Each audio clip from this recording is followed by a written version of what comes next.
Hey friends, my name is Megan and welcome to episode 75 of my Naughty Mess Knitting Podcast.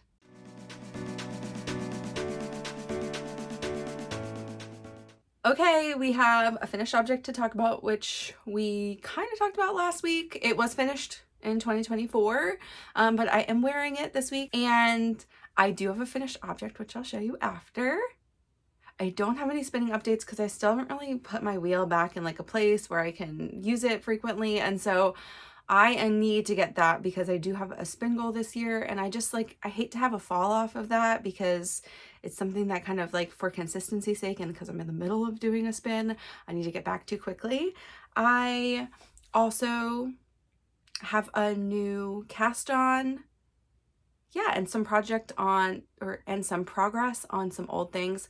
Plus this week we'll do our flat lay, we'll do the review of 2024, our final like color in, and then I'll show you my new one. And as you can see, the background is a little bit different because I did do my flat lay and I moved things around a little bit just to make room for the things that I felt like needed more room. And so it looks a little different.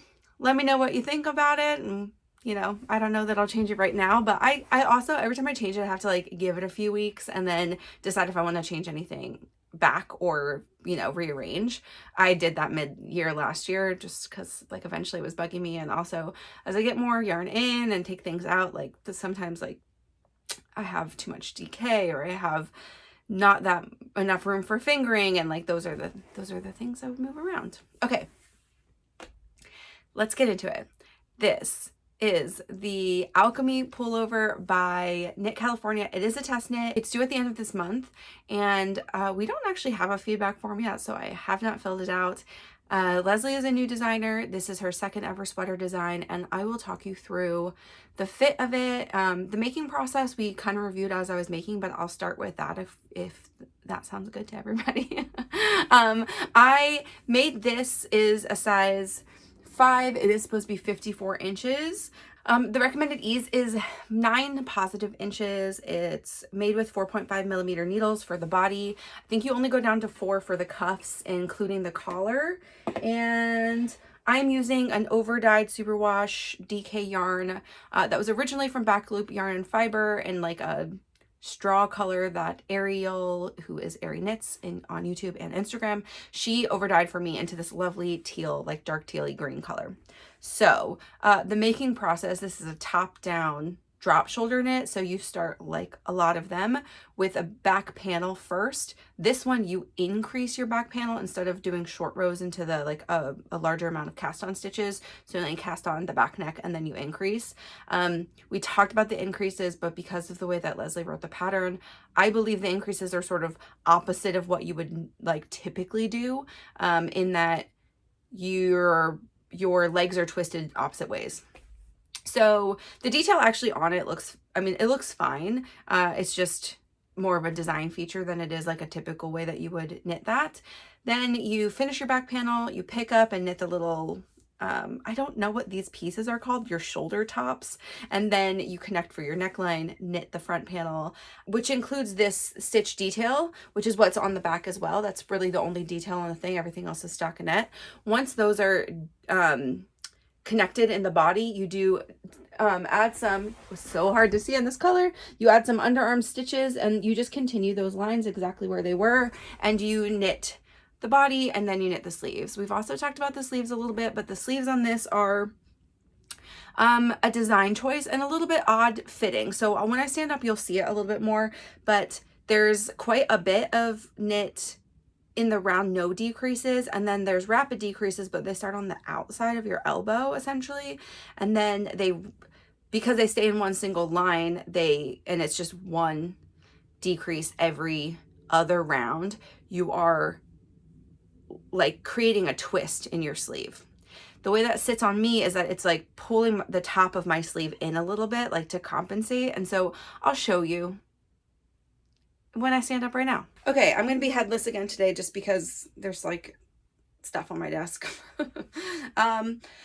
As I also said before, like I have kind of a lot of light on me right now, but there is a line here of where I joined 2 skeins, one that was a little bit greener than the rest and one that was just a tiny bit darker than the rest.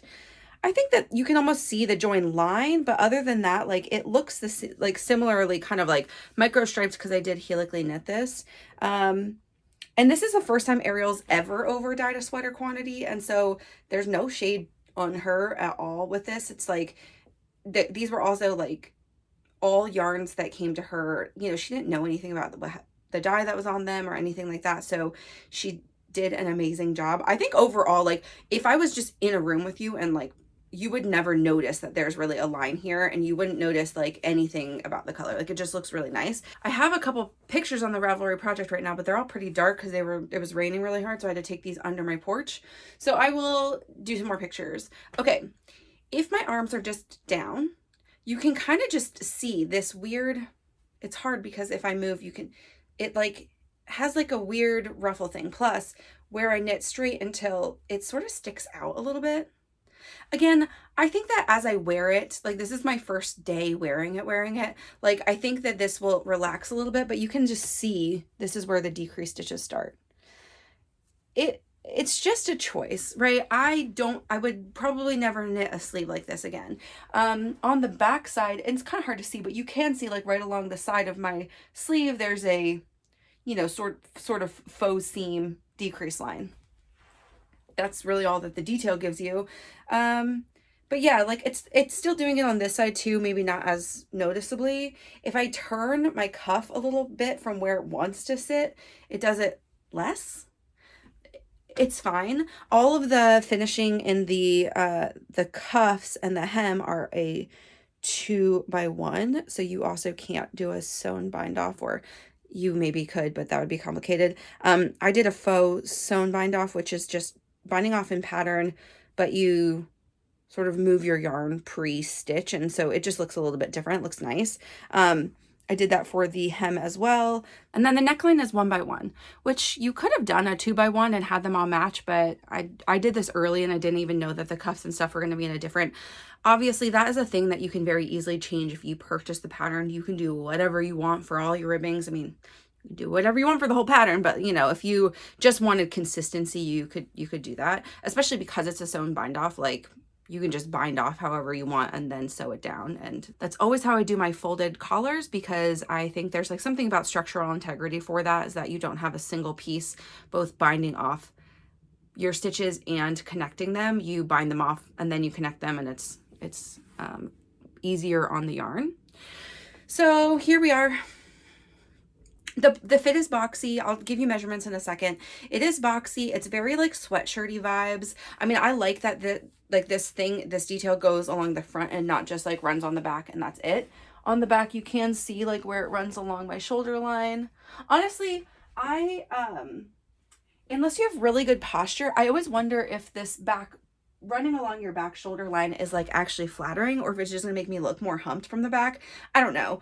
I don't look at myself from the back very much, so for me from the front, like I think it's really cute, and it is what it is. So yeah, I mean, overall, I am not very disappointed by this knit or anything. The sleeves are definitely something that maybe bugged me a little bit, and I'll make that note in my notes and everything. And there have been a lot of discussions about the sleeves, and Leslie did actually just put out a version 7 of the pattern, which I don't know that anyone is really knitting from, but I will check through it and see if some of my tweaks were, you know, like if it's just not just me.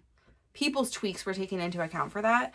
She's been listening to feedback well, and so I mean, it is what it is, right? There's going to be features on any design that maybe you would have changed, and due to the nature of a test knit, you don't always get that option. She's been really open to people making changes, so really no shade on her. It's just maybe not something I would have picked as a design choice. I do think overall, though, it's comfy. That little bulge, or like the twist thing, it hasn't really bothered me while I'm wearing it so far today, and so we shall see if that continues or not.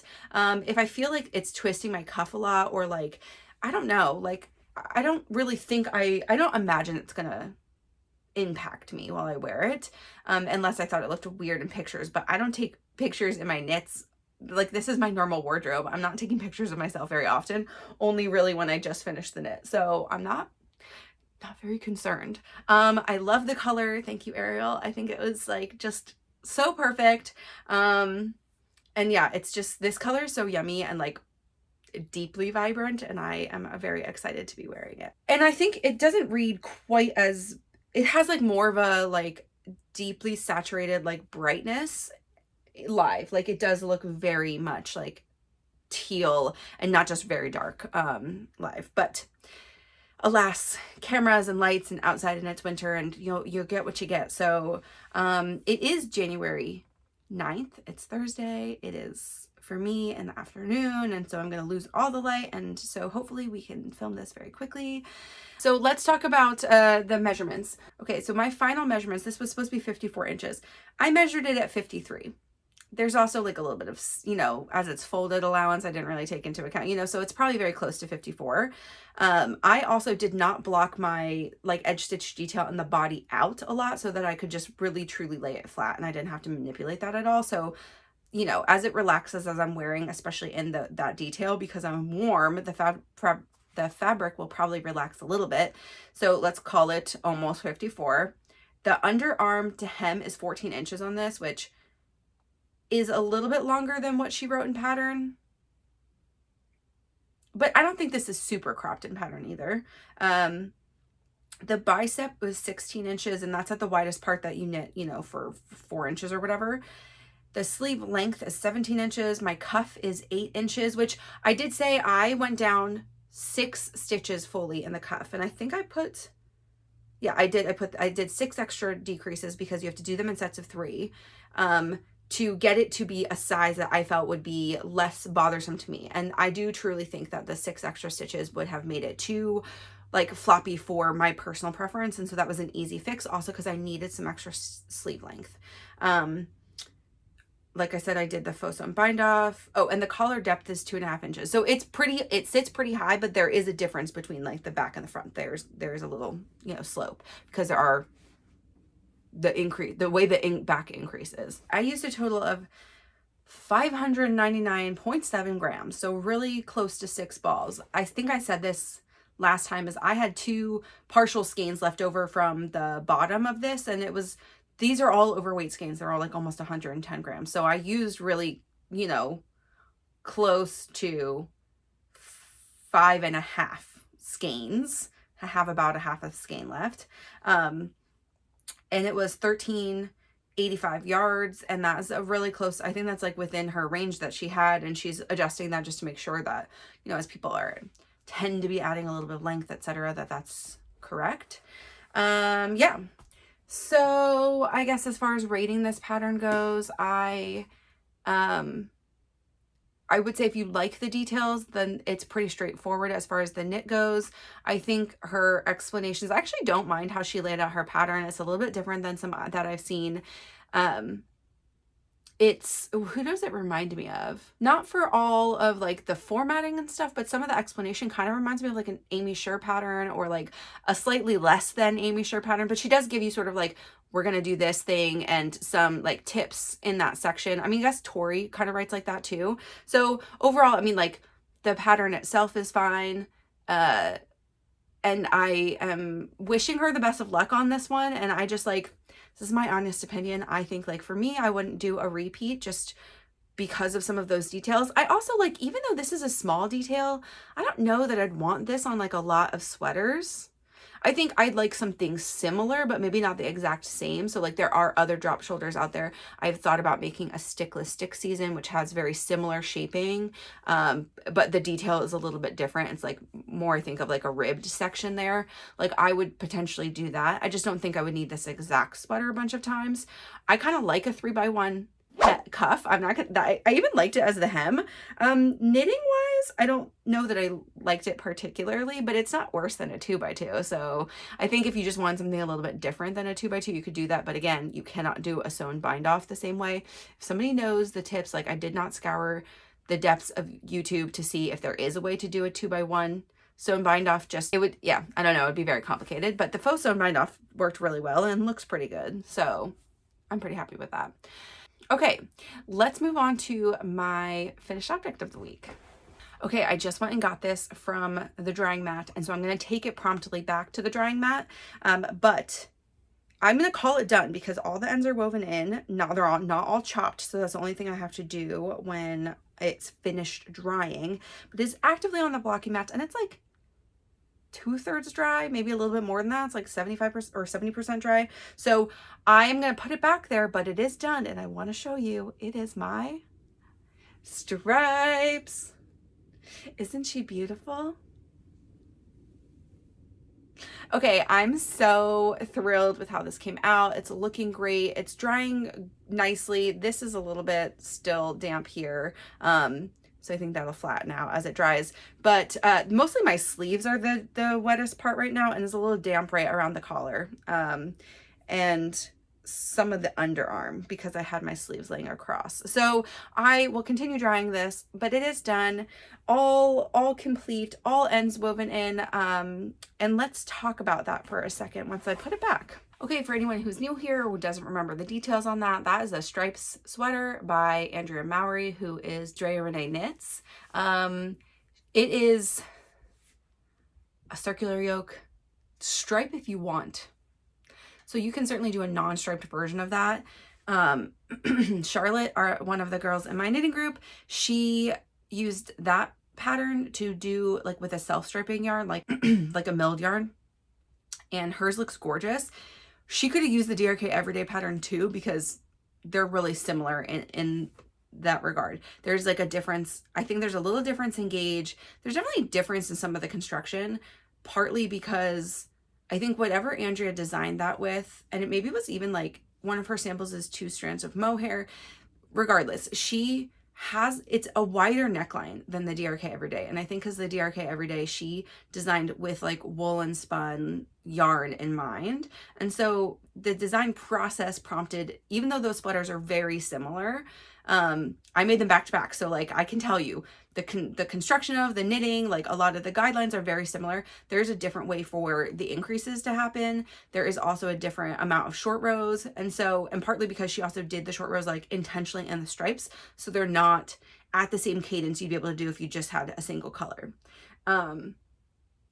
So I think you could adopt either of them either any way you want, and just know that's the difference. If you only bought one of the patterns and you wanted to do the alternate thing, like you could easily do that.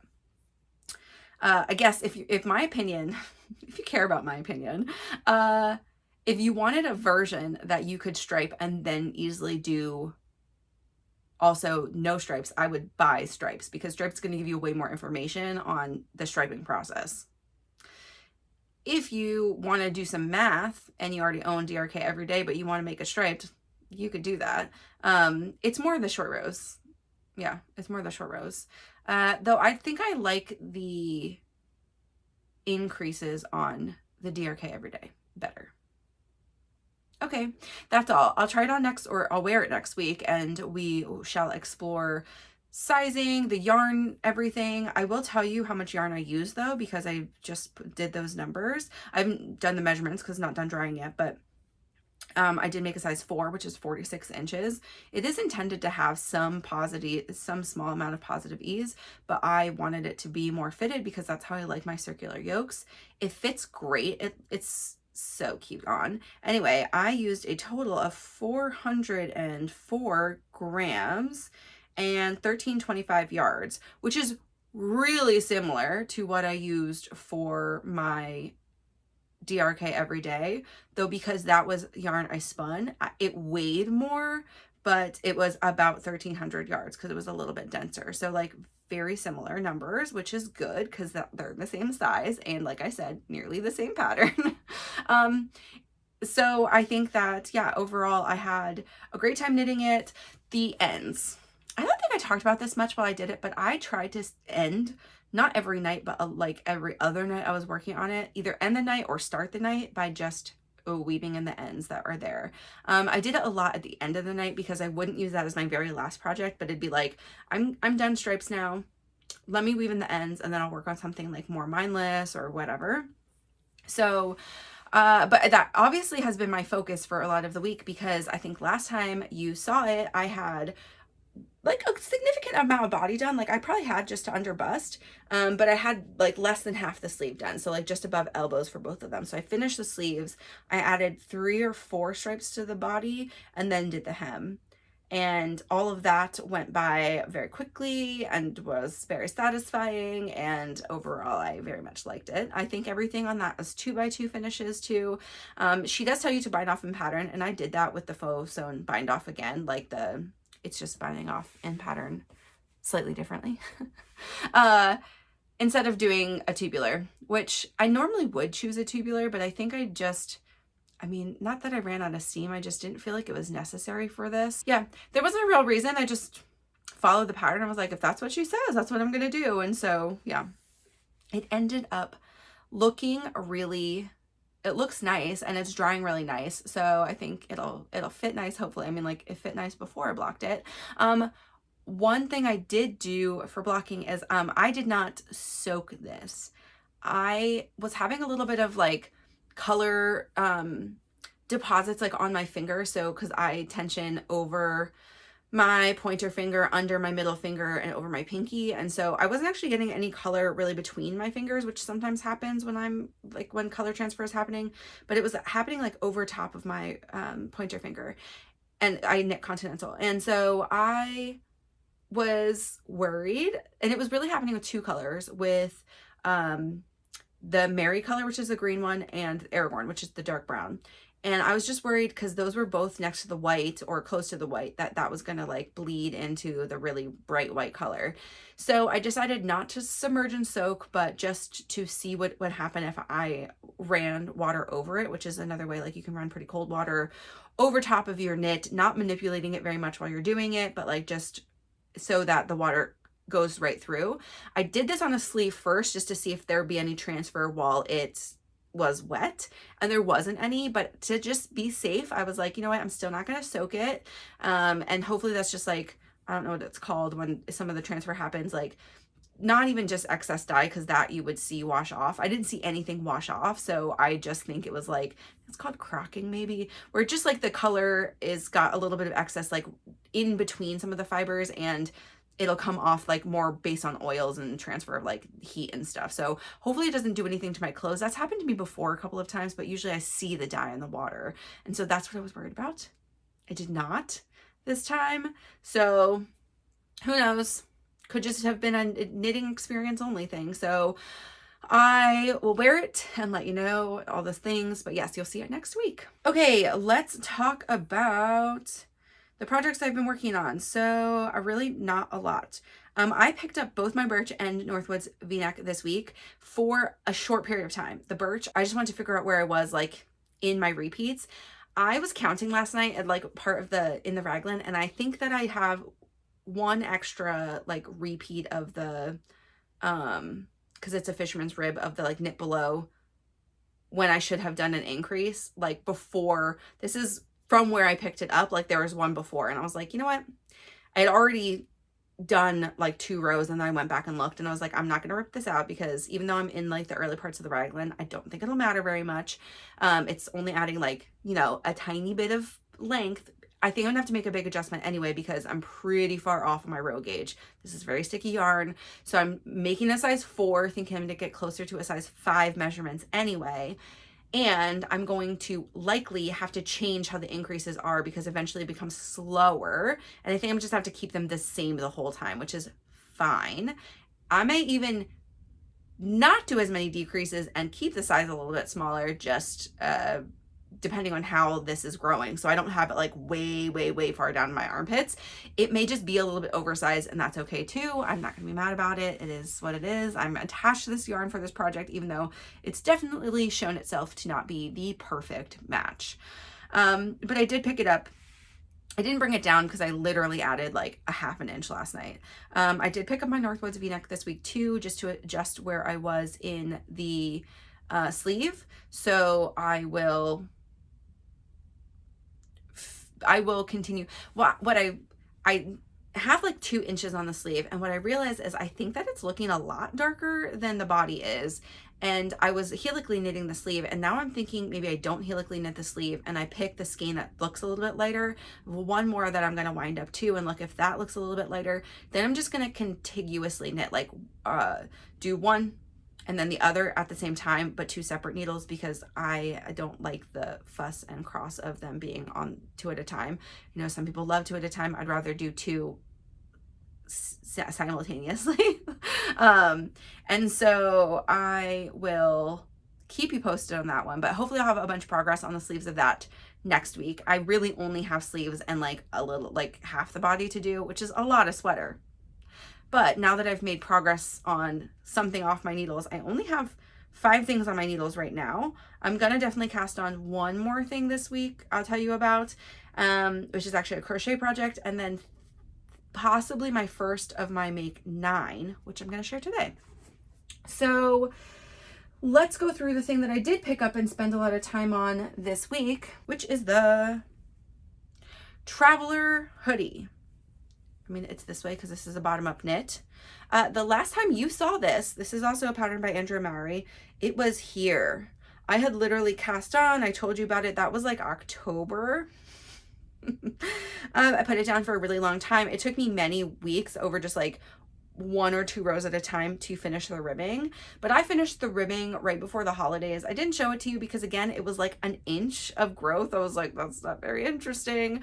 I picked this up then as like a desk project last week because I didn't really have anything else that's like easy. I definitely can't do the birch at my desk. I was actually finishing the stripes, but even that I felt like, you know, I was enjoying knitting it at night and stuff. So I had this one on the needles and this has been great. Like I don't have to focus on it. And Mike and I watched Deadpool Wolverine the other night, and that was it's not even that long of a movie, but it felt pretty long, and I got like inches done, like 2.5 inches done during that movie. So I am gonna keep working on this. I think I needed 7 inches per pattern to split for sleeves. That, even as it's stated to grow, is only 8.5 inches. It is supposed to be slightly longer of a line here. Like I think typically for drop shoulders, I will have like 8 inches. This is 9, but like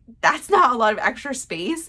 This to me, even growing here, is like just basically covering my chest, and so that's not quite long enough. I'm a little bit worried about yarn for this because I don't have a ton over like what the pattern recommends, like maybe just what the pattern recommends.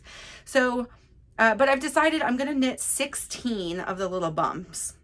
I'm in the middle of my 15th repeat. I'm gonna do at least 16. This, I know also some people don't block this a lot and like they just like basically leave it like this. You can block this a little bit more so the bumps are slightly less bumpy. I will likely do that just to give myself some extra space. My real hope is that I would just get at least 10 inches. I am okay with this being cropped as like the look for the sweatshirt and like what I intend to wear it with. I just can't have it be like right underneath of my full chest. That's a little bit silly. That's where it is now. Obviously, I think it'll really land, like it'll start here. So like this isn't so bad if I stretch it a little bit, but I definitely need to give myself another, you know, 3/4 of an inch or so. I might end up adding a little bit more. I'm going to sort of make a decision as I measure and then think about what that's going to be blocking. Yes, I know I can mid-project block this. Maybe that would make me happier just to know the final thing, because I have not worked with this yarn before, but I am not going to do that because I'm lazy. And so, you know, you live with the decisions that you make in life, and so that's the decision I'm going to make. Mostly because I don't have that many projects on the needles. I don't want to wait a whole day or more for this to dry in order for me to know what I'm going to do. Because things take a long time to dry right now. I'll put the sizing details here. I can't remember right now, and I am for some reason missing the note on this one, but I think that I just moved everything to a new board too, so I'm like trying to work into 2025. I think this is a size 4 or 5, first, I think it's a size 4 actually, and it's like 50 inches. Like it's not as tight. There's going to be ease. There's just not a ton of ease. I chose a little less ease because I want to do the hoodie version. So I do need to account for that in the yarn usage. And I've heard that the hood takes like an entire skein of yarn. I have 6 skeins of this, and so and it's a true sport weight. It is Rainbow Beach by Queensland Yarn, and it's like it's a superwash wool, but it's Australian wool, I think, and it is definitely more rusticy. Like I don't have any other superwashes that feel like this. Like even because it's not like uncomfortable feeling like some of the drops yarns that are like not as nice superwash yarns, like that the fiber is not as nice. This is nice. It's just like not as slippery feeling. Like it feels like a non-superwash. Anyway, it's in the color Boysenberry, which I love this color. It's really fun. I'm gonna do a I'm not gonna make the I-cords out of this, so it'll be something fun. This I've also heard that the sleeves take a lot of yarn, and so the sleeves will be, I'm accounting for the sleeves to be like 3/4 of a skein each, and for the hood to take a full skein. So that's like, let's call that 2.5, a little bit more than 2.5 skeins. Hopefully I can set aside. So I need to finish the body in 3. I'm on ball 2, and I've got quite a lot left. Like I've got like maybe 65 grams left. So if I do another 1.5 repeats, I should still be fine. Get a lot of like the front or back with this one, break into the other one, and still like not use the entire of the other ball to finish the body. With that 3 skeins, I should be okay to finish the rest with 3 skeins. That's my thought. But why I might play a little bit of yarn chicken in the body, like pre to see if I can, you know, get that extra length. I don't really want it. Like I was looking through pictures again last night on Ravelry of other people who have made this. I don't know that I really want it to be full length, because even though that would be cute for sweatshirt vibes, I think it's really cute when it's cropped as a sweatshirt. So I just don't want it to be too cropped. Those are the sentiments of the day. Okay. So that's where I spent like almost all of my time this week, between the stripes and that. Then, as you may know, I put out a tier ranking video this week too, which was the special surprise episode, which was just a separate way to think about my knits for the year. I had that as a suggestion from a couple of viewers and my friend Sylvan, and it was a really fun way to think about both the making process I talked about a little bit for them, and also just like wearing them and how much I grab them and gravitate towards them in my closet. Go watch that. It was fun. It was pretty fun to do. It's not super long of an episode. Okay. And then so I spent time doing that. I did my flat lay, which took so long. I did by myself this year because we have a lot of our friend group is like just getting back into town, and I just wanted to be refreshed for the year early. I didn't want to wait like 2 or 3 weekends for help, even though they're all so gracious and probably would have helped. I am done, and I'm glad it's done, and we can talk about it in a minute. But I did cast on something new. I have not talked about this, and I probably should have before I cast it on, because like I've known about this for a while. But this is my Curiosity hat by which is a test knit. It's my first test knit for the year. It's also one I signed up for in December. I've had the pattern for like a month. And I'm just now getting around to casting it on, because I didn't want to cast it on before the end of the year. I wanted to go into the year like with a new project. This was the first thing I cast on this year. I did cast it on 2 days ago, I think. And this may be a desk companion for a little bit of time too, because it's going to take me a while, and I think I only have like 2 weeks left, so I got to get it going here. This is the stitch pattern for part of it. So Tori put out, I think a little bit ago, a pattern called the Curiosity Cowl, and this is going to be the like companion hat version. She has started spinning, and so she wanted to make a pattern that would really highlight hand spun yarn. If you watch her on Instagram at all, she also just completed a Manhattan Light in her own handspun. And Manhattan is a great project for a handspun too, because the ribbing is a little bit more forgiving than just like, you might see more of your mistakes in like a purely stockinette knit. So it's ribbing, but like if you have a slow change yarn, you can see all the change in it. Ariel did it last year. I've got like a couple of my yarns. I'm like, oh, if I don't find something, not that I have to use it right now, but like it would be a good pattern to use for that. Okay, this is hand spun for me, and then also a fingering skein. She used a sport skein, so from Yarn Jam, and a spin that she did, but her spin is lighter than my spin, so I kind of opted the other way. So I did a fingering weight a companion skein. This is which is this gray called Basalt from Yarnaceous. This is leftovers from a sample that I did. It was like it was a moonset tee that I did, which was really pretty in this color.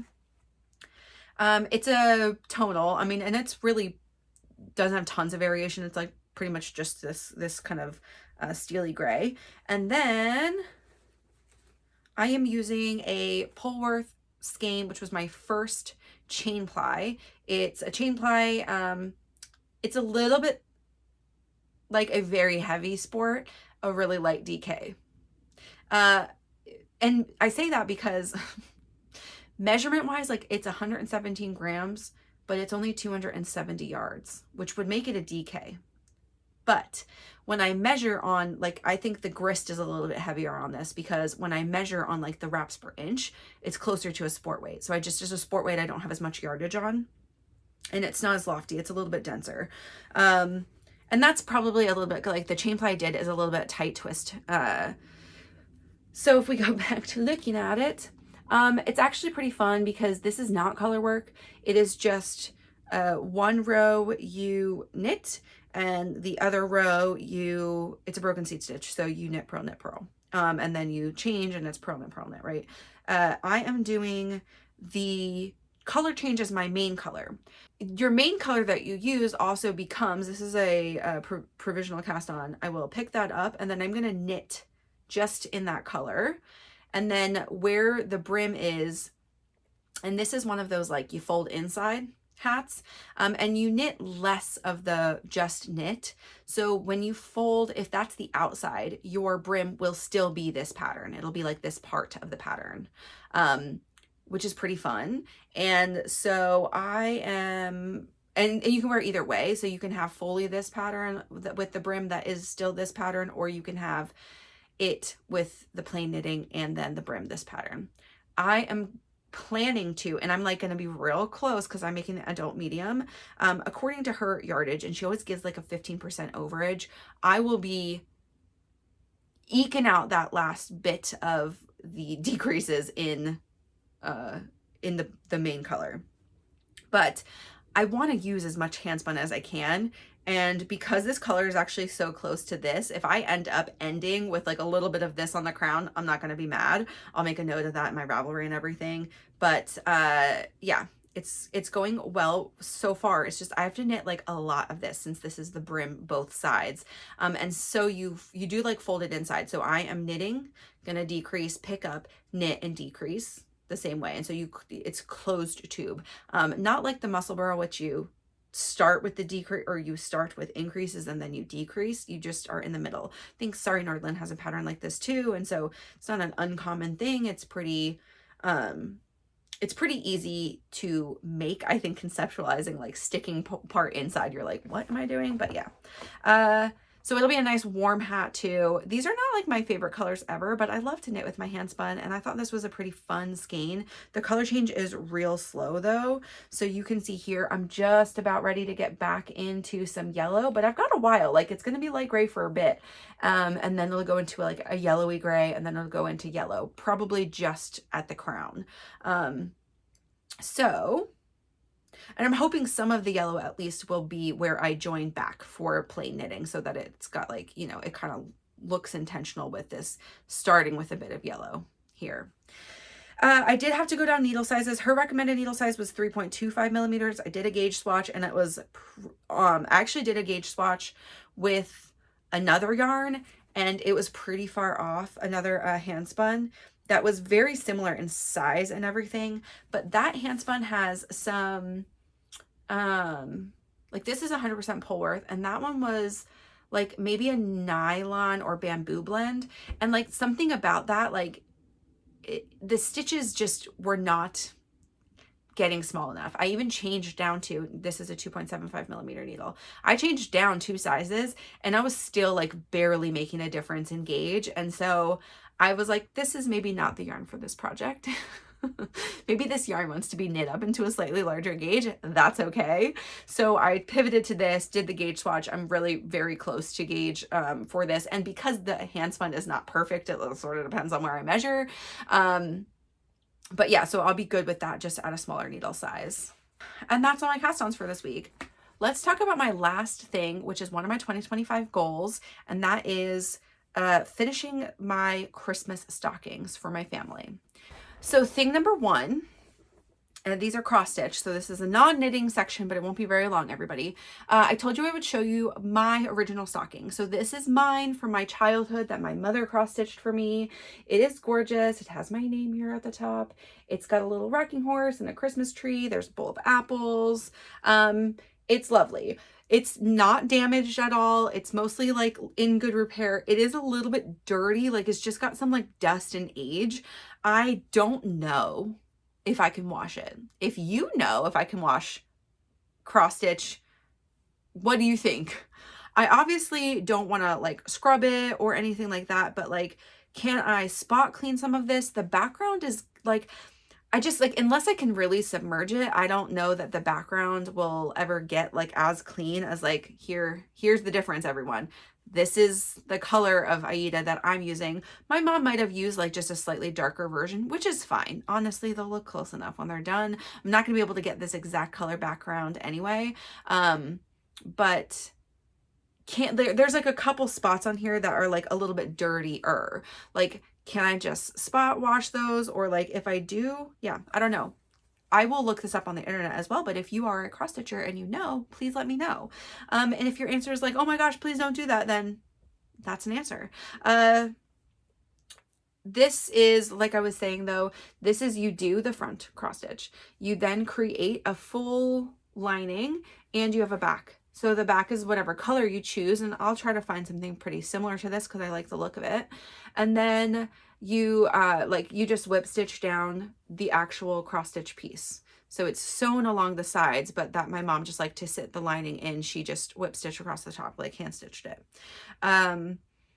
And that's great because I'm gonna rip that part out, and this is the one that I will in theory do for Theo, and I will just put her name here. I can fit Theodora if I take one of the hearts away, or I can just fit Theo in the middle. Regardless, almost all of the squares will have to be re-cross stitched, and so the colors are this. My mom used the colors that are in the pattern. The DMC threads look exactly the same. So I'll be able to match them. And I think this will be fine. The one reason also I don't want to re-cross stitch Theo's, not only because that would be so hard and tedious, even though I thought I was going to have to, is because this is an heirloom. My mom made it for me and I don't want to stop using it, but I want to have my mom version, not, you know, the one from me as a kid, right? I want to give her this kind of kid's version. So that's this one that's done. This is the one I am working on, and this is the one that is mine. This is the least finished. Mike's is upstairs. I didn't bring it down. When I get ready to work on his, I'll show you. But you can see here at the top, like I've already started. My name is done across the top. The very top border is done. You stitch a border around, so like I know how big the entire stocking will be. And I am on, this is like the crafter corner one. So there's going to be like, there's a quilt, like a quilting frame. There's a basket of yarn in the toe. There's, you know, like a couple other little things. Maybe there's like a chair or something. I don't remember. But this week, I took a picture of it before so I can prove that I did do some this week, and I could put it up here. But I really only added some red and finished some of the green in the wreath. There is, I think, like another red color I have to add in there. And then I have not done any back stitching on this one, which makes a huge difference to how it looks. So the angels are done in the top corner, and part of this cabinet is done. I will go like I don't know. I think I did back stitching as I went last time too, and that just was a little bit easier, but it's much easier to back stitch if like an entire component is done. So like I might back stitch on the angels because they're fully done, but I won't do the cabinet until the cabinet is like really mostly done. I could do the very top part. It's just that like you don't want to have to add any, you have to be fully filled any of the spaces that are going to be filled before you start the back stitching. Anyway, these become like little sampler things, and so they're half stitches, and so I also have to use less yarn. So I have to just pull out what I want to do for this. That I feel like would be an entire like 2 weeks of finishing. Like this reminded me like I did not do very much, and that was 2 full hours. So I really may need to change and make this my like nighttime on a Sunday and like have almost no knitting time and really just get a significant amount done at once. It'll make me feel better too. I think we'll see how I feel getting back into the swing of cross stitching, but I'm really excited to have this as pretty as this one. And when I pulled Mike's out, it's really like 90% done. So I'm so close to being done with that. I'm not mad at myself. It's fine. So we'll move along this year with that. Let's go through acquisitions and then let's do some of the fun stuff. So this week I acquired 2 things. I actually acquired this last week. We'll do fiber first. I acquired this and I totally forgot to talk about it because I like had it put away.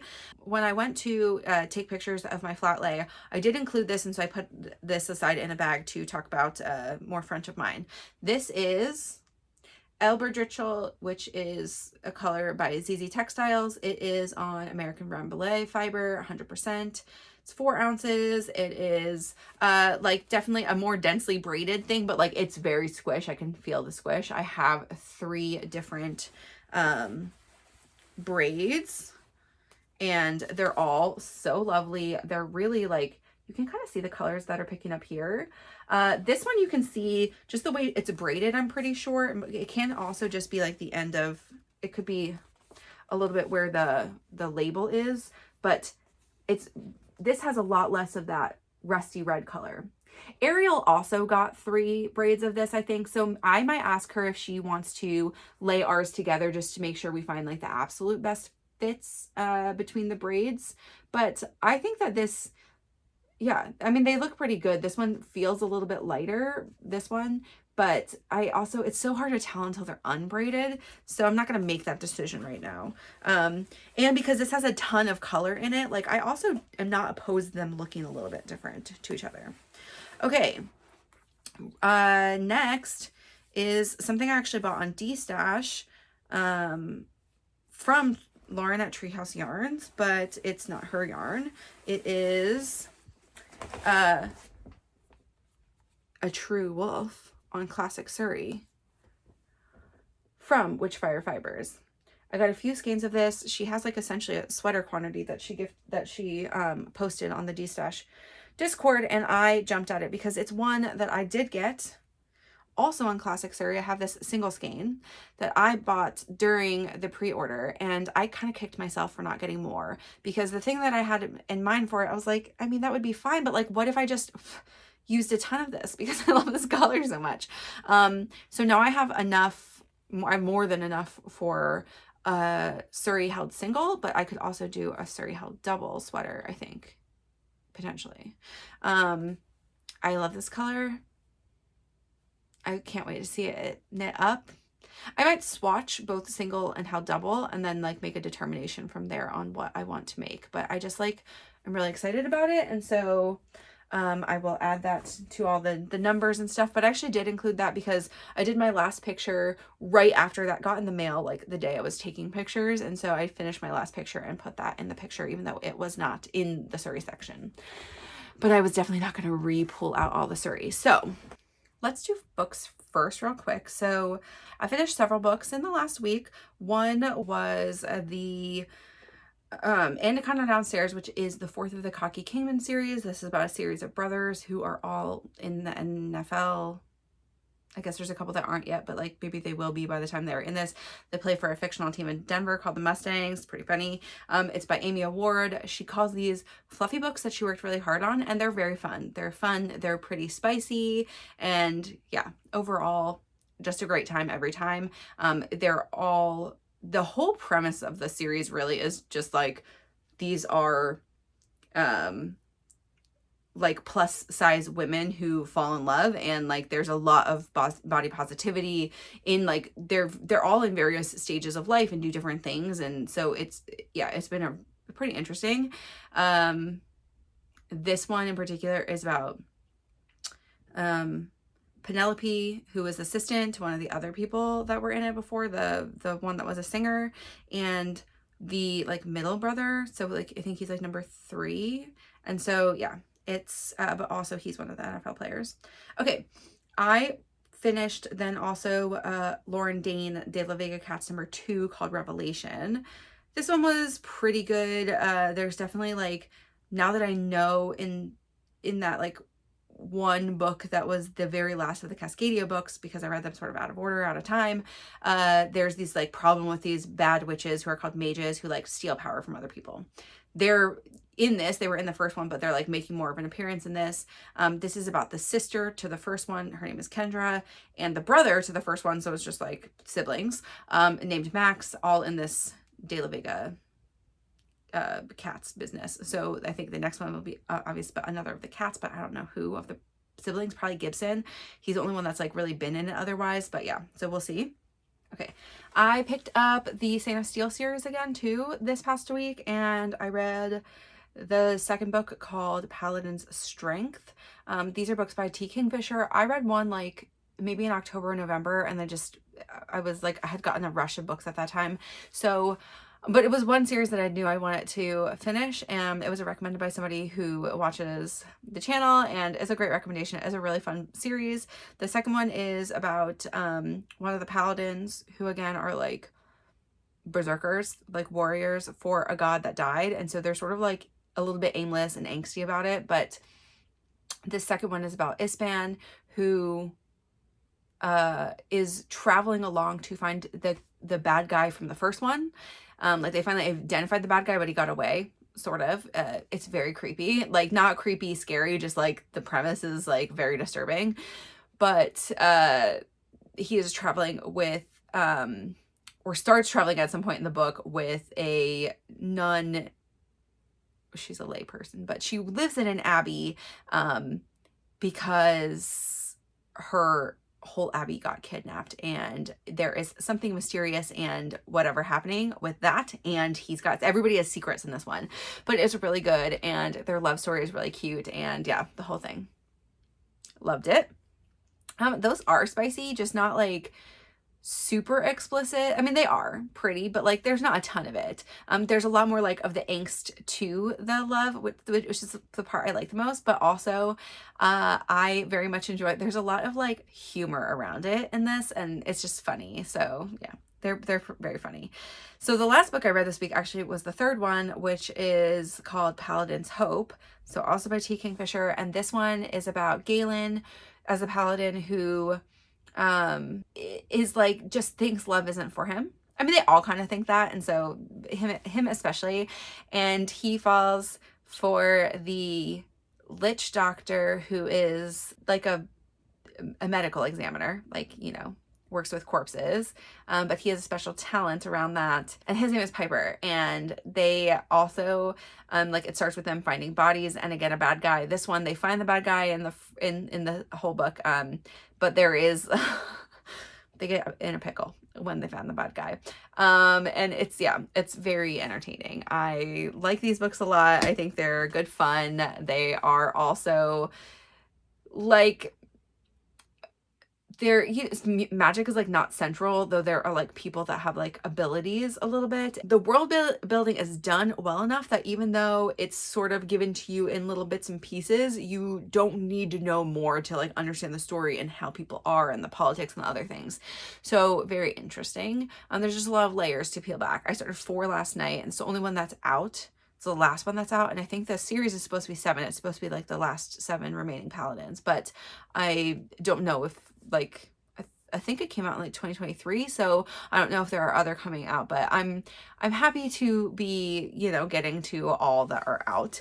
I will start some of my Sarah J. Maas reread then after this, and go back and like pick up any other series. And that's all for books. Let's talk about flat lays first. So here, everyone, is going to be a 1-minute clip or so of me coloring in the flat lay from 2024. This is Q4. So I will keep the last picture for a second of all of 2024's color in.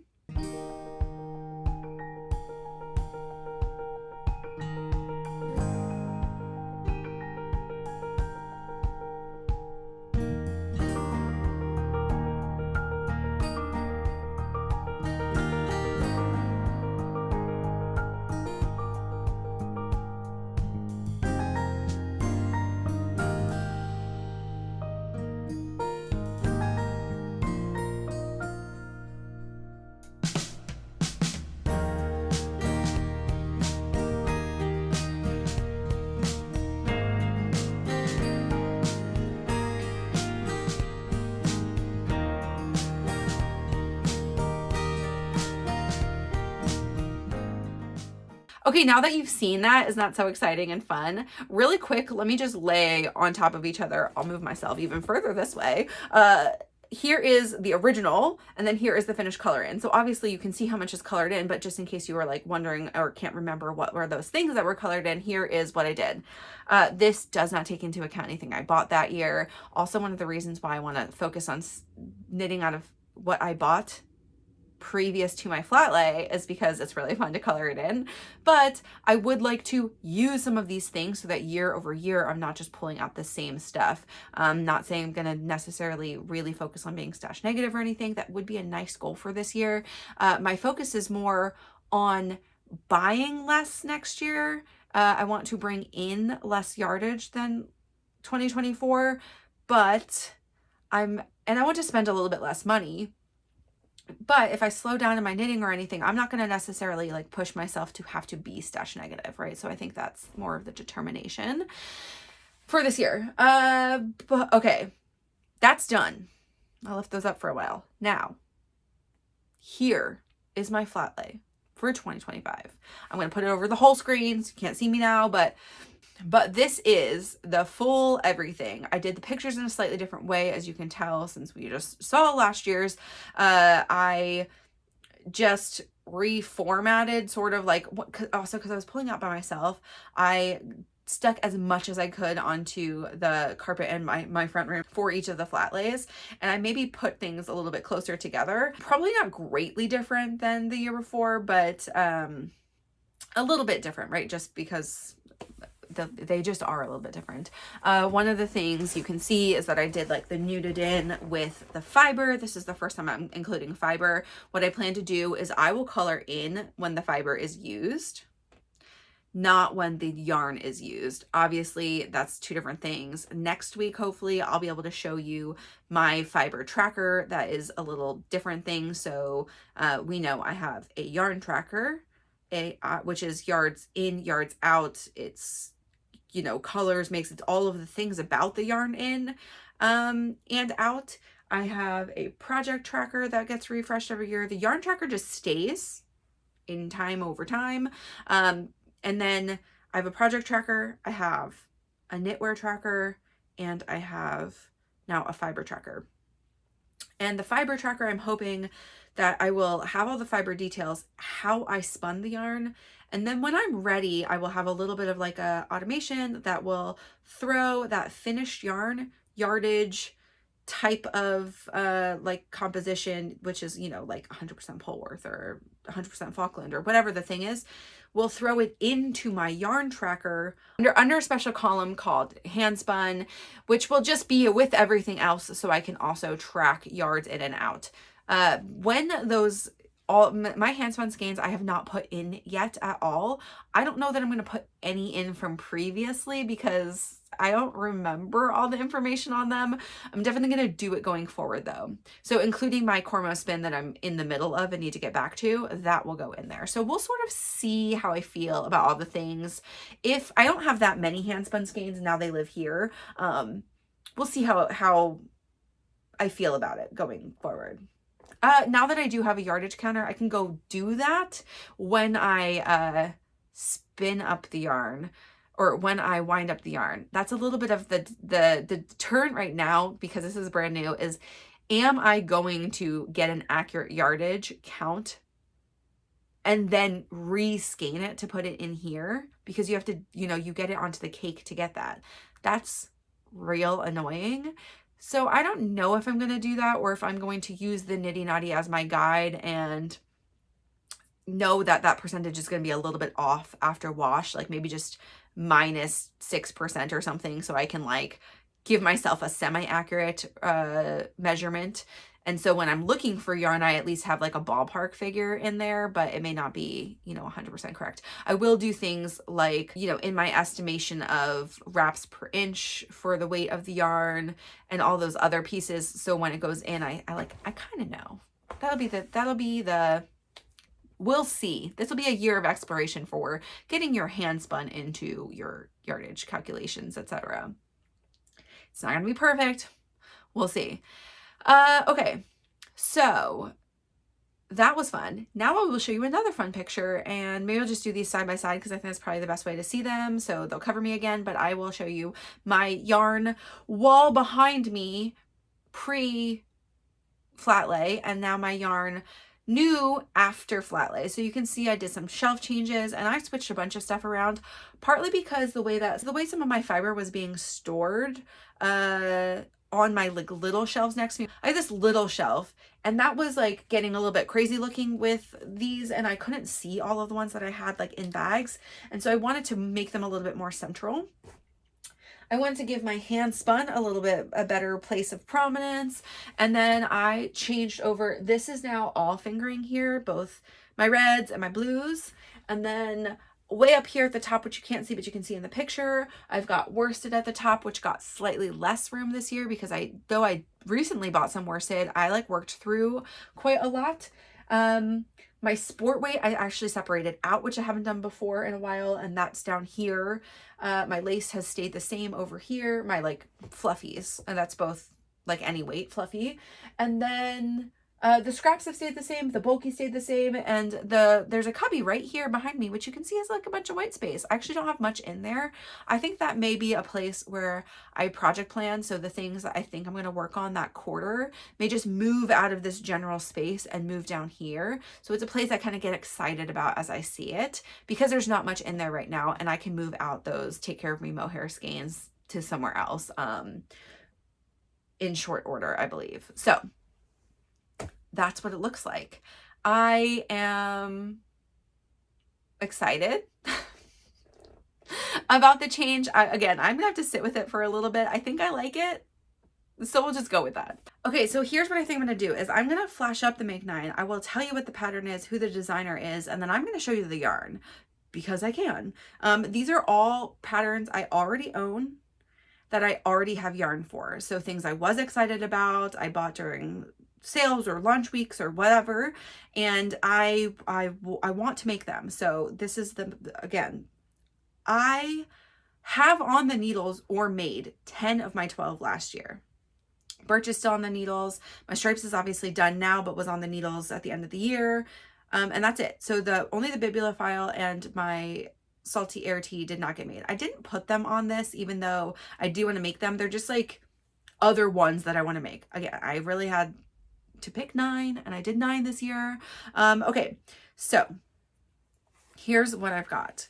I have the Coloring Book Raglan, which is a pattern by Amy Scher. I want to make this, and we've talked about this before, in this combo, which is super lovely, by Crux Fibers. I got this in a D-stash. This is the first D-stash yarn I actually grabbed from Erin at Backloop Yarn and Fiber. This is how I met her, and so I'm forever grateful for these skeins. I can't wait to see them turn into a sweater. So because I knit my Belle Mullet and realized I really love wearing this color, which is almost exactly the same shade as this. This is called Mint, and this one here is called Yukon Springs. They're really fun complementary colors. I think I would want to do them similar to the Make 9 picture, where it's like the large bands of color. So we're gonna have to look at yardage again and figure out if that's not quite possible, because I only have 3 skeins of this, that I may also do like a color block, and so just do the bottom part in in this or something. So we'll see, but this is the intended project or intended yarn. I will be making the Alpine Bloom. Okay, so the Alpine Bloom is a pattern by Caitlin Hunter. I am going to make it with this skeins of linen quill, which is a fingering weight yarn. I think the pattern is fingering or sport. I think it's fingering. Anyway, so I'm going to use this, and then I've got some minis of linen quill, and so I've got like a couple of different greens, and I've got a white, and I've got a couple of pinks. One of them is really bright, and a couple of like softer ones. I'm not gonna pull all of them out, but like, let's say it's like generally gonna be this palette. The third pattern on here is the Cowl Cardigan, which is a pattern by Claire Jackson. It's one that I got like from a test net, I think, and one that I love very much. And that will be made out of this, which I just lost the label for when I pulled it out, but this is Tia Beanies, which is a color by Erin at Back Loop Yarn and Fiber. This is on her basic worsted, and so I'm just doing a worsted. I'm not going to do anything held together. Okay, the next is the Mila Cardigan. That is a pattern by Sari Nordlund, and I am going to be doing it out of Swim. I told you this, I think, when I bought it from the EKF pop-up at La Mercerie last year, and so this one is intended for that. This is on Earthy DK. The Uptown Pullover, also on Earthy DK, also bought at an EKF pop-up, but at Rose City. This is going to be the Uptown Pullover, which is a pattern by Tori Yu. I'm so excited for this one. This is like maybe the one I'm like most jazzed about 3 of these. Okay, this is one of them because I'm like just super stoked. The color, and also like it's again gonna be kind of like a date night top. I think I'll be able to wear it at work, but like having the like lace sleeves, like I think I'm gonna really love. The next one is yarn I'm definitely not gonna just pull out for you, but this is in my one of my knit bags that, you know, like I have these, I showed you I stored yarn in. Anyway, it's this yarn here, which is not going to show up perfectly on the camera because it's in a bag, but it is a navy and like a silvery gray color. And this is called Oasis by String NYC. It's a 45% linen, 35% cotton, 11% cashmere, 11% silk, like two-tone yarn. And I really like two-tone yarn on the wrong side, like having it marled, like how the marl looks on the pearl side, which the no sweatshirt is, you know, knit inside out. So I'm excited for another sweatshirt. I think that'll be a good vibe for this year for sure. Okay, the other of my top 3 most excited makes, and I think the one I am intending to cast on first just because I want to wear it now, is the Broom by Andrea Mowry. It is supposed to be for like a DK. I think she wrote it for the Farmer's Daughter Fibers like Surrey Alpaca DK, and this one instead is a heavy DK worsted called Magnolia Brush Merino in the In Bloom from the Stars Hollow collection from Treehouse Knits, and it's 165 yards for 50 grams. It's slightly like more yardage than a DK, but I think the fluff factor is large. And also I saw Lauren make a sample from Treehouse. She made a sample of Broom in the Magnolia Brush Merino, so I know it works. We'll see gauge wise if I have to mess around a little bit, but I'm really excited for this one. Like I think it's gonna be another epically soft thing, and that's what I need right now. Okay, the next one, I'm not gonna pull out all the scraps or anything, but is my sea glass sweater. This is one of the first sweater patterns I ever purchased, and I am excited to finally get it on the needles. I am going to make it, I think I said this when I got this yarn, I got this from D-Stash. This is also the River Anduin, which is one of my favorite colors. Can you possibly tell? This is a little bluer than this one, but it's a similarly deeply saturated, beautiful teal. This was part of the one collection, but like the guest dyer thing from Treehouse for Brandy's collection. And this is 246 yards for 100 grams. Superwash merino wool. And that is going to be the base color. So like you can do a sea glass totally scrappy, but I'm going to do that as like the collar and the cuffs and the hem. And then I'm going to do every other row, I think is the intention. And that'll also like decrease some of my ends to weave in. Not all of them, and it'll be pretty painful still, but I'm excited. I've got a bunch of scraps I got from the knit group and other ones that I've accumulated. I'm going to do both variegateds and solids in other jewel tones, is kind of the jewel tones and like some gray neutrals. That's the intention. We'll see how it goes. I am also, so the last one on here is the Calm Night Cami. This one, I'm particularly excited about another V-neck. I definitely said like in my tier ranking video that I like a V-neck tank top, and I will probably make another also of this slanty stripes, maybe this year hacked from like the bottom up or top down, either way, just because I like the silhouette. This one has different finishes, so I'd like to give myself that option of slightly different finishes. This is the only one that I'm not entirely set on the yarn, which obviously I'm always able to change my mind, but I think that I want to do it out of this, which is Paisley Knits summer sock, which is also the same as what I just got from Yarn Jam, which is 65% silk and 35% linen. And I think I want to do this one. I have one or two other like 2 skein quantities that I would need to make this. I have a bunch of 3 skein quantities that could be swapped in as well, but it's really this most likely. The other one, if I wanted to do superwash merino, would potentially be this one. So I think pink is the theme for this. I'm not sure. I think I'm leaning more towards this because I think I would really like it in a solid, and I'd probably gravitate towards getting like wearing that more, but yeah, we'll see. So that's the Make 9 for me. There's obviously lots of yarn behind me that I didn't talk about, and there's some that I probably grab for other things too. A couple of planned friend knits. One of those is the book club cardigan, which we will cast on early this year sometime, and I didn't put that on the Make 9 because these are ones really just like for me, patterns I own that I wanted to use. So in my Make 9 gifts, I'd like to give you some info on that one. First, I have a mini Battenberg. I've got a ton of scraps for this, but I think what I want to use, I also will probably not pull over for this one, but I have a bunch of baby cashmerino in various colors that would play really nice with this. And I might throw some like hand spun little squares into it too. So it's just a crochet top. That's from Mini Palm, which is like a kid's book of knits that I got a couple years ago from a friend, actually, when Theo came along. This year though, all be stash yarn. So the yarn will be stashed. These patterns are not, but I wanted to find ones that they like, not patterns I made for myself or picked for myself, obviously. High Lonesome is also a Caitlin Hunter pattern.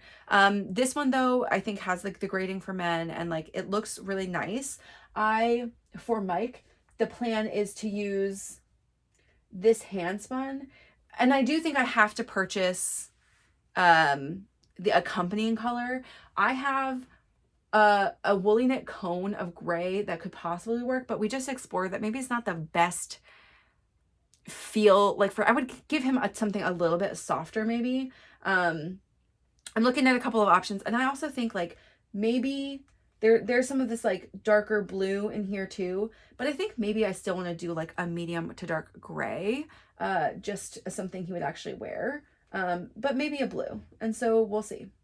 The Flax DK or similar I put for Theo is like, I have a bunch of patterns that would be fine for our kids.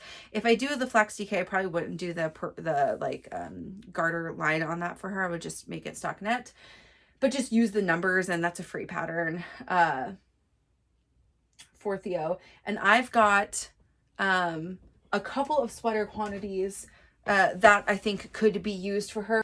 So this one will likely be in one of these 2 colors. I'm gonna look at yardage a little bit. Maybe I'll do a swatch, but I'm thinking more probably this one. This one was gifted by in our own yarn group, D-Stash, from Katie. And I have 2.5 skeins of this, which is kind of a lot for a baby knit. So I also may make this one more of a dress for her. And if I do a dress, I'll probably make it a little bit peplum-y at the bottom, and I'll just do that myself, increasing and then just making it longer until I run out of yarn, just because she likes dresses and she will wear them, and that would be a fun way to use all of this yarn. So yes, that is one option. I would like her to have another like little hand knit from me though, because she does like to wear them. The Happy Potamus, I talked about this before. This is a pattern by Heidi Bear Crochet, and I don't remember what her like actual name is, but I've made it several times. It's a really, really fun pattern. It calls for fingering weight yarn, and I've got scraps, which actually have never been counted in stash, from the first one I ever made, and I will use those, and they're already upstairs in a project bag, waiting to become Theo's Happy Potamus. I have Moosh or friends in here. I want to at least make one, and I will let Theo pick first, and I don't know what she'll pick, but my pick, the second one I'll make, is probably going to be Aggie the sheep. So we'll see how that goes. I will most likely for all of those be using some 220 fingering that I have, the non-superwash version. And I have a ton of different colors that I bought for a project that never came to fruition many years ago. I've got a mini ripple crop top on here for Theo also, which is going to be made out of this, which is La Sagrada Familia, which is I exported some fibers from the Spain collection and Carlsbad worsted, which I got last year, intended for this. I will do a no sleeve version of this. It'll be like a tank top she can pull over as a tunic, or she can wear just like in the summer as a tank top. And it will also be longer on her right now so that it expands a little bit more as she grows. And if I have any yarn left over, I may keep that for a while just to see if I need to add length. But I'm going to hack this pattern a little bit because there is a kid's version. That's what this picture is the mini ripple crop. But I really don't feel like buying another pattern. And it was pretty simple to figure out. The gauge is the same. So I'm going to just do some math. I am going to do a sea glass tee for my mother. And I think yardage wise, I might need all 4 of these skeins, at least a little bit. Very early into my de-stash buying, I also got this Hooker's Corner yarn, which is a hand dyed with love and wonder in Westland, Oregon. So this is a local-ish to me yarn, and I got this set. I'm going to put them in semi-fade order. We'll do it like this. I got this set so long ago, and I don't want to wear this, but I think it's a really fun set, and so I'm going to do this for my mother. I think I actually got this with the intention of her also because she loves orange and because the colors are, over here, this is Lucy in the Sky. This one's called Totally Tubular, or just called Tubular. This one is called Here Comes the Sun, and this one's called Koi. But the Here Comes the Sun and Lucy in the Sky are both titles of Beatles songs. Beatles is my mom's favorite band, and so thought that would be kind of a fun thing for her. So I'm going to make her the Summer Sorrel, and I am going to do that in a fade. I think she said she wants to start with, I think she said she wanted to start with orange, but we'll determine as I go. But do like the dip stitches and mostly in this, and then a little bit like this through the chest. And then we'll do some of the Totally Tubular, but I think I'm going to do more of the blue at the bottom, like make the fade a little bit faster for those. But it is going to be a t-shirt. The next one here, I put the rewind tank, but this is the only one that's maybe subject to change because I've not been able to confirm with one of my friends what exactly she would like. But this is one of my good friends. She's actually a knitter, but she's kind of lost her knitting mojo. So I decided I wanted to gift her something just from me. And this is one of my oldest friends. And so I am going to make her a tank top, and I just need to confirm, like, we're going back and forth a little bit on like sizing and some other things, but it's likely going to be a tank top. If it's not this one, it'll be something. I can give you guys that update. But it will be, this is a DK weight one. So it was also like, I kind of think it might be a fingering weight tank top. And I am intending to do this one from Stash as well. So everything but Mike's sweater really on this list will be something I already have, and just like his base color, because you got to do it right for the husband. And I have a lot of options of yarn for her. And so we'll see. We'll kind of see where it falls. Okay, so the last one on here then is one that I did solidify plans with another friend. This is for my friend Sarah, who I have previously made things for.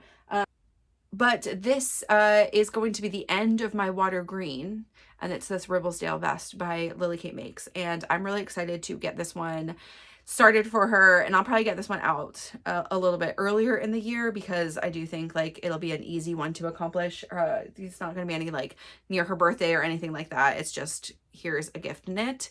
I'm excited. That is a brioche vest, and I think like it's fun to have something brioche on your needles to remind yourself like the increases and decreases, because it's so easy to forget them. So like it's a nice project to have, just a single color brioche. But yes, I have just enough yardage of that to finish for her size. So some of this stuff you'll see on the needles soonish. I will give myself a calendar in the next couple of days. I'll write up like a rough estimate calendar of when, at least the month, I want to start some of these things so they get done. Reminder, I have all my sock makes that are also going to be happening. That's 12 different socks for the family, maybe a couple for myself as well. So that's a lot of things, but I would like to use some of this stash yarn. I have already 4 projects that I already know I love. So that's the focus. I will also try to knit some other things from what I have in stash. Not that I'm never going to cast on something for yarn I just bought, because that excitement is also good to, it's just to follow your, follow your heart here.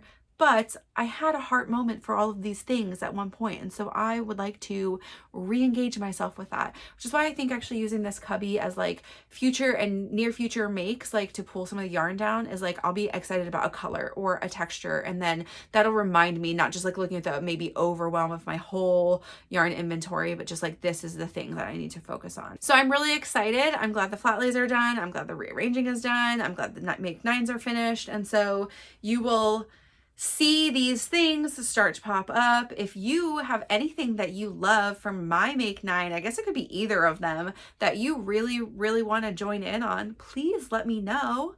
I will try to do my best this year to give you like 1 to 2 weeks heads up on what I'm going to be casting on. Oh, I never told you too, for my make 9, the third thing that I'm most excited about actually is the sea glass. So it's the up down pullover, the broom, and the sea glass sweater are like the 3 I'm most excited. Sea glass maybe just because it's been in my brain for so long, but the other 2 because I just really want to have those makes. So we'll see. But yeah, if there's anything that you want to make with me, let me know, and I'll make sure that's like more of a warning. We might do some more like make alongs that are not necessarily super duper structured, because that's a thing around here. But doesn't mean we won't have gifts. Maybe I'll have some gifts again. So we'll just see. If you are interested, let me know. Again, I will most likely be casting on this week my blanket for my friend, my first pair of socks, the January socks, and my broom, which may not be a cast on in the next 7 days, but in definitely the week after that. So I have that first of my make 9 on the needles ready to go.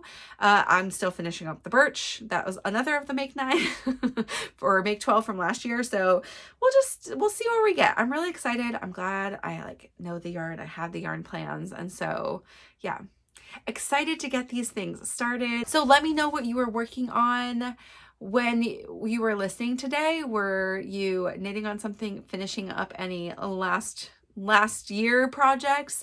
What are you most excited to cast on in the new year? Do you like to start fresh? Like, have you already done your first cast on? I mean, obviously I think a lot of people do like a New Year's Day or like their first January cast on. That was like just not going to be the thing for me this year. I did obviously cast one thing on, but like that was because it was a test knit.